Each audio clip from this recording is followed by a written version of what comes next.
New guidelines released today say almost half of the adults in the U.S. have high blood pressure, a condition that could have fatal consequences.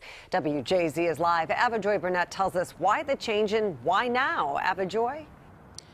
Mary, good evening to you. New research found that these new guidelines are saying the risk for heart disease was lower for people who fell in that lower category. And this is why the American Heart Association made this change in an effort to stop a silent killer. Overnight, 30 million adults were added to a list of Americans with high blood pressure. The American Heart Association revealed new guidelines on Monday. Anyone with a top reading higher than 130 or bottom reading that tops 80 now fall in the danger zone. That's a 10-point difference from the previous chart. Nearly 50% of all American adults now fall in this category.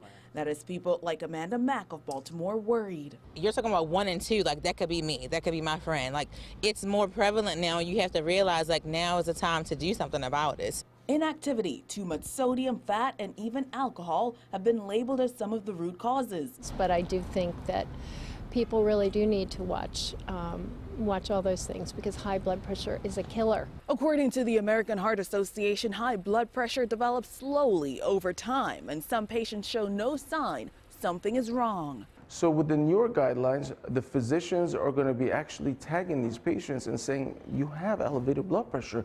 You need to address this through lifestyle modifications. Because if you don't, you are placing yourself at the highest risk of having a stroke or heart attack. Roderick Burns of Baltimore survived a heart attack. He said people should start listening to their bodies now. You sit and you eat, and then the next thing you know, you're having problems. You're having a stroke.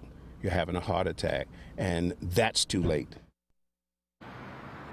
Not everyone is going to need medication in order to get that high blood pressure under control. The doctor told us you got to eat better and exercise more, and you could see some change in as few as 3 months. Live tonight, Avajoy Burnett for WJZ.